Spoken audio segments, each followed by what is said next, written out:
Imamat pasal 27, membayar nazar.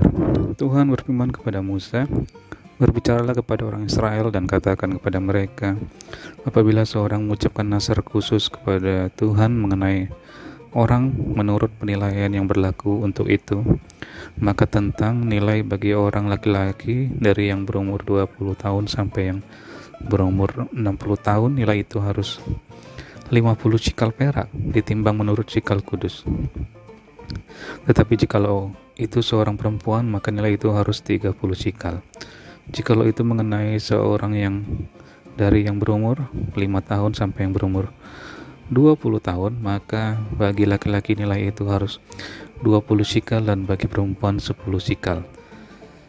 Jikalau itu mengenai seorang dari yang berumur 1 bulan sampai yang berumur 5 tahun, maka bagi laki-laki nilai itu harus 5 shikal perak dan bagi perempuan 3 shikal perak.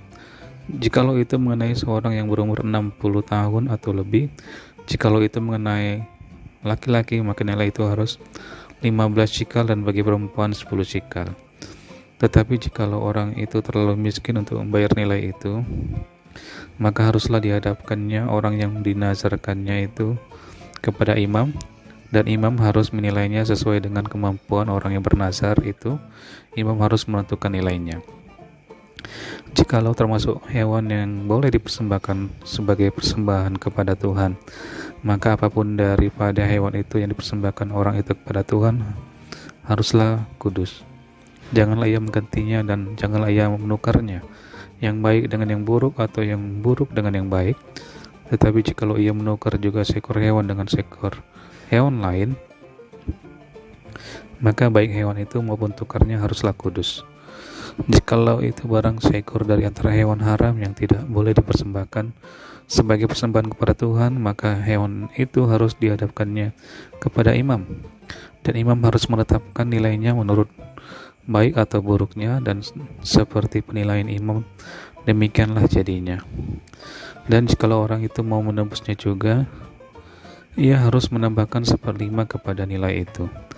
Apabila seorang menguduskan rumahnya sebagai persembahan kudus bagi Tuhan, maka imam harus menetapkan nilainya menurut baik atau buruknya, dan seperti nilai yang ditetapkan imam demikianlah harus dipegang teguh. Tetapi jikalau orang yang menguduskan itu mau menebus rumahnya, maka ia harus menambah harganya dengan 1/5 dari uang nilainya, dan rumah itu menjadi kepunyaannya pula. Jikalau seseorang menguduskan sebagian dari ladang miliknya bagi Tuhan, maka nilainya haruslah sesuai dengan taburannya, yakni sehomer taburan benih jelai berharga 50 shikal perak. Jikalau ia menguduskan ladangnya mulai dari tahun Yobel, maka nilainya haruslah dipegang teguh. Tetapi jikalau ia menguduskan ladangnya sesudah tahun Yobel, maka imam harus menghitung harganya bagi orang itu sesuai dengan tahun-tahun yang masih tinggal sampai kepada tahun Yobel, dan harga itu harus dikurangkan dari nilainya. Dan jikalau orang yang menguduskannya benar-benar mau menebus ladang itu, maka ia harus menambah harganya dengan 1/5 dari uang nilainya, dan ladang itu tetap dimilikinya. Tetapi jikalau ia tidak menebus ladang itu, malahan ladang itu telah dijualnya kepada orang lain, maka tidak dapat ditebus lagi. Tetapi pada waktu bebas dalam tahun Yobel, ladang itu haruslah kudus bagi Tuhan, sama seperti ladang yang dikhususkan bagi Tuhan. Imamlah yang harus memilikinya. Dan jikalau ia menguduskan bagi Tuhan ladang yang telah dibelinya dan yang tidak termasuk ladang miliknya dahulu, maka imam harus menghitung baginya harga nilainya sampai kepada tahun Yobel, dan orang itu haruslah mempersembahkan nilai itu pada hari itu juga sebagai persembahan kudus bagi Tuhan. Dalam tahun Yobel, ladang itu harus dipulangkan kepada orang yang menjual kepadanya, yakni kepada orang yang mula-mula memiliki tanah itu. Dan segala nilai harus menurut shikal kudus. Shikal itu harus 20 gera beratnya. Akan tetapi anak sulung yang sebagai anak sulung menjadi hak Tuhan dari antara hewan tidak boleh dikuduskan oleh siapapun, baik seekor lembu maupun seekor kambing atau domba, itu milik Tuhan. Tetapi jikalau itu dari antara hewan yang haram, maka haruslah orang menebusnya menurut nilainya dengan menambah 1/5 dan Jikalau tidak ditebus, haruslah dijual menurut nilainya. Akan tetapi segala yang sudah dikhususkan oleh seseorang bagi Tuhan dari segala miliknya, baik manusia atau hewan maupun ladang miliknya, tidak boleh dijual dan tidak boleh ditebus, karena segala yang dikhususkan adalah maha kudus bagi Tuhan. Setiap orang yang dikhususkan yang harus ditumpas di antara manusia tidak boleh ditebus, pastilah ia dihukum mati. Demikian juga segala persembahan persepuluhan dari tanah, baik dari hasil benih di tanah maupun dari buah pohon-pohonan adalah milik Tuhan. Itulah persembahan kudus bagi Tuhan. Tetapi jikalau seseorang mau menebus juga sebagian dari persembahan persepuluhannya itu, maka ia harus menambah 1/5. Mengenai segala persembahan persepuluhan dari lembu sapi atau kambing domba, maka dari segala yang lewat dari bawah tongkat gembala waktu dihitung, setiap yang ke-10 harus menjadi persembahan kudus bagi Tuhan. Janganlah dipilih-pilih mana yang baik dan mana yang buruk, dan janganlah ditukar. Jikalau orang menukarnya juga, maka baik hewan itu maupun tukarnya haruslah kudus dan tidak boleh ditebus. Itulah perintah-perintah yang diperintahkan Tuhan kepada Musa di Gunung Sinai untuk disampaikan kepada orang Israel.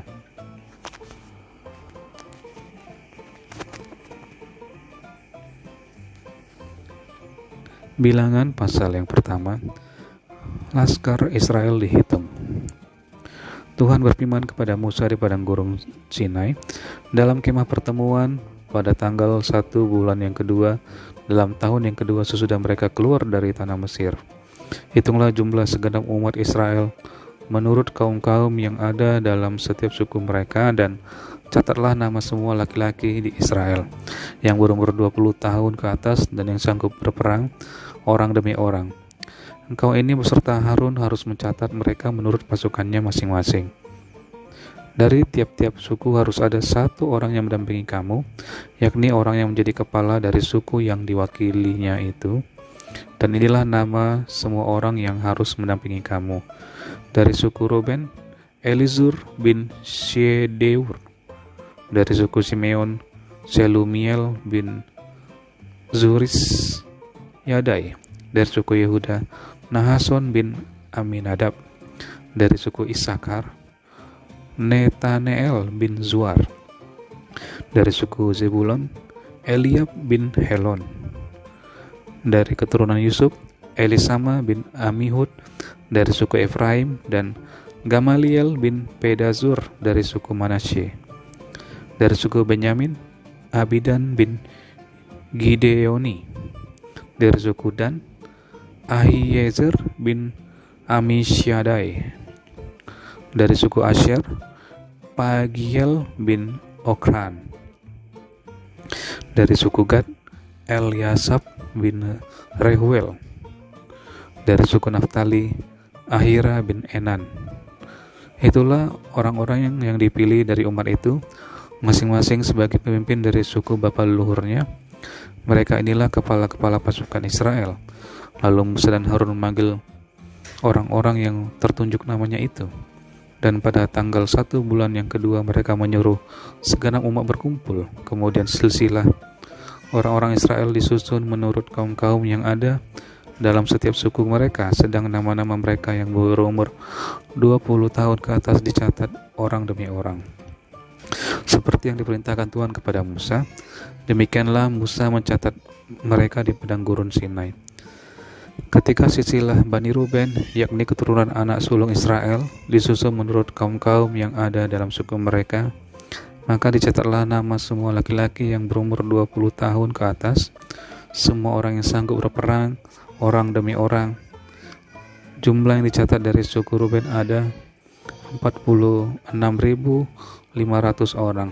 Ketika silsilah Bani Simeon disusun menurut kaum-kaum yang ada dalam suku mereka, maka dicatatlah nama semua laki-laki yang berumur 20 tahun ke atas, semua yang sanggup berperang, orang demi orang.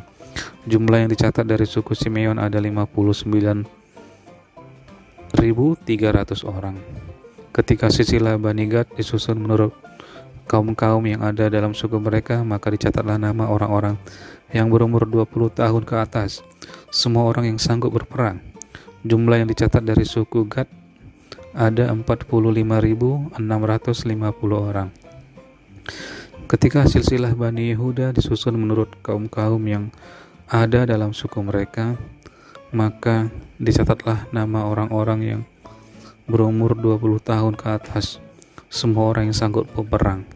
Jumlah yang dicatat dari suku Yehuda ada 74.600 orang.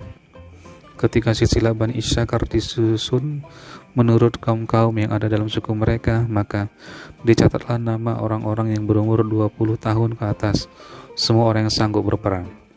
Jumlah yang dicatat dari suku Isakar ada 54.400 orang. Ketika silsilah Bani Zebulun disusun menurut kaum-kaum yang ada dalam suku mereka, maka dicatatlah nama orang-orang yang berumur 20 tahun ke atas, semua orang yang sanggup berperang. Jumlah yang dicatat dari suku Zebulun ada 57.400 orang. Mengenai keturunan Yusuf, ketika silsilah Bani Efraim disusun menurut kaum-kaum yang ada dalam suku mereka, maka dicatatlah nama orang-orang yang berumur 20 tahun ke atas, semua orang yang sanggup berperang. Jumlah yang dicatat dari suku Efraim ada 40.500 orang.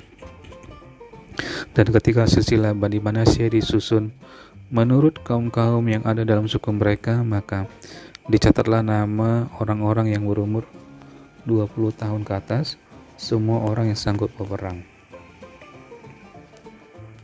Jumlah yang dicatat dari suku Manasye ada 32.200 orang.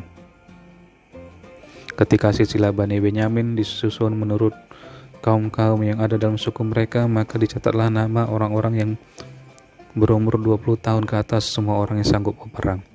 Jumlah yang dicatat dari suku Benyamin ada 35.400 orang. Ketika silsilah Bani dan disusun menurut kaum-kaum yang ada dalam suku mereka, maka dicatatlah nama orang-orang yang berumur 20 tahun ke atas, semua orang yang sanggup berperang. Jumlah yang dicatat dari suku Dan ada 62.700 orang. Ketika silsilah Bani Asyir disusun menurut kaum-kaum yang ada dalam suku mereka, maka dicatatlah nama orang-orang yang berumur 20 tahun ke atas, semua orang yang sanggup berperang. Jumlah yang dicatat dari suku Asyir ada 41.500 orang. Ketika silsilah Bani Naftali disusun menurut kaum-kaum yang ada dalam suku mereka, maka dicatatlah nama orang-orang yang berumur 20 tahun ke atas, semua orang yang sanggup berperang. Jumlah yang dicatat dari suku Naftali ada 53.400 orang. Itulah jumlah orang-orang yang dicatat oleh Musa dengan Harun dan dengan ke-12 pemimpin Israel yang masing-masing mewakili sukunya. Jadi semua orang Israel yang dicatat menurut suku-suku mereka, yaitu orang yang berumur 20 tahun ke atas dan yang sanggup berperang di antara orang Israel, berjumlah 603.550 orang. Tetapi mereka yang menurut suku bapa leluhurnya termasuk orang Lewi tidak turut dicatat bersama-sama dengan mereka itu. Sebab Tuhan telah berfirman kepada Musa, hanya suku Lewi janganlah kau catat dan janganlah kau hitung jumlahnya bersama-sama dengan orang Israel. Tetapi tugaskanlah mereka untuk mengawasi kemah suci, tempat hukum Allah dengan segala perabotan dan perlengkapannya. Mereka harus mengangkat kemah suci dengan segala perabotannya, mereka harus mengurusnya dan harus berkemah di sekelilingnya. Apabila berangkat, kemah suci harus dibongkar oleh orang Lewi, dan apabila berkemah, kemah suci harus dipasang oleh mereka, sedang orang awam yang mendekat harus dihukum mati. Orang Israel haruslah berkemah masing-masing di tempat perkemahannya dan masing-masing dekat panji-panjinya menurut pasukan mereka. Tetapi orang Lewi haruslah berkemah di sekeliling kemah suci, tempat hukum Allah, supaya umat Israel jangan kena murka. Orang Lewi haruslah memelihara kemah suci, tempat hukum itu. Maka orang Israel berbuat demikian, tepat seperti yang diperintahkan Tuhan kepada Musa, demikianlah diperbuat mereka.